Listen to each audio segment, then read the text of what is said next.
Welcome to the Fear and Greed Business News Afternoon Report for Monday, the 13th of May, 2024. I'm Sean Aylmer. Every afternoon, we've got the 5 stories that happened today that you need to know about. Story number 1, the S&P ASX 200 closed flat at 7,750 points with trading in a very narrow range. Consumer discretionary stocks did best, while consumer staples also outperformed. Energy and tech stocks were among the worst performers. Among the large caps, the Commonwealth Bank, Wesfarmers, Woolies and WiseTech Global all finished up 1%. Woodside and Rio Tinto both closed down 1%.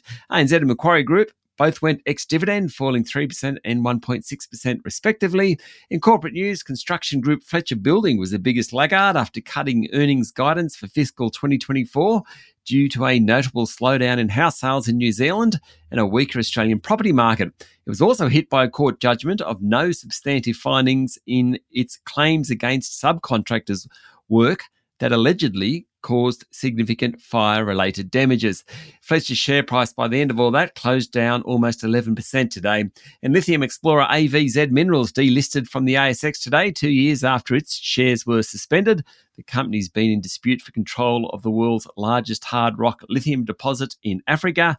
It had more than 21,000 shareholders with paper wealth of $2.8 billion. Who knows what happens to that now? Story number 2, property giant Lendlease said it's been hit with a $112 million tax bill after a whistleblower alleged it is double dipping on tax benefits for its retirement living business. Lendlease said it had been issued with a statement of audit position and an amended tax assessment relating to an audit of the partial sale of the retirement living business in 2018. It relates to the 25% sale of the retirement living trust for about $450 million to Dutch pension fund APG. Now, yesterday, Lendlease said it's confident of its position and will dispute the amended assessment, adding that further sales of that asset hadn't attracted amended assessments. This has been an ongoing issue for the group, with a former external tax advisor turned whistleblower, Anthony Watson, alleging Lendlease is still underreporting potential tax liabilities. If so, there is a big fine on the way, though that still has to be proved, of course. Lendlease's share price closed down 3.5% today. Story number 3, ARN Media is scrambling to revive its attempt to buy rival Southern Cross Austereo after its partner, private equity group Anchorage Capital, pulled out of the deal. ARN today said an indicative proposal was on the way for the company to buy the same radio stations and brands from Southern Cross as under the previous deal, and also take digital audio assets in exchange for shares. Chair Hamish McClellan said a deal would deliver a business of scale necessary to compete against global platforms. Southern Cross wasn't so fussed about the idea because it said it meant shareholders would end up with interests in 2 competing media businesses, one of which would be subscale. It would also reduce Southern Cross Austereo's exposure to digital media. Under the original deal, ARN would have taken Southern Cross's KISS and Triple M radio stations, along with dozens of regional stations, while Anchorage Capital would have received a smaller number of stations in the Southern Cross regional TV network. Story number 4, the corporate regulator is investigating ANZ over its execution of a long-term Australian government bond issued last year. The Big Four bank said it had been appointed by the Australian Office of Financial Management to act as a risk manager in relation to the issuance of a 10-year Treasury bond back in 2023.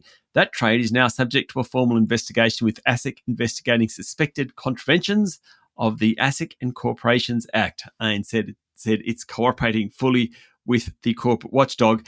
And story number 5, President Joe Biden will quadruple tariffs on Chinese electric vehicles and sharply increase levies for other key industries this week, framing the measures as a defense of American workers. Of course, it's also an election year. Biden will add or hike tariffs in the targeted sectors after nearly 2 years of review, according to Bloomberg. The total tariff on Chinese EVs, for example, will rise to 102.5%. from 27.5%. Other tariffs will double or triple. The administration has spent recent weeks finalising the measures, including which items to hit and which to avoid, because the inputs are needed to fuel American growth. For example, some items used in the US solar industry will be excluded. Biden's plan for more tariffs is mostly symbolic, as China doesn't rely on US consumers in those targeted sectors. Chinese EVs, for example, were locked out of the US market years ago by existing tariffs. However, it does make Joe Biden look tough on China, and maybe that's good in an election year in the US. That's it for the afternoon report for Monday, the 13th of May, 2024. Michael Thompson and I will be back tomorrow morning with a Tuesday edition of Fear and Greed Business News. I'm Sean Aylmer. Enjoy your evening.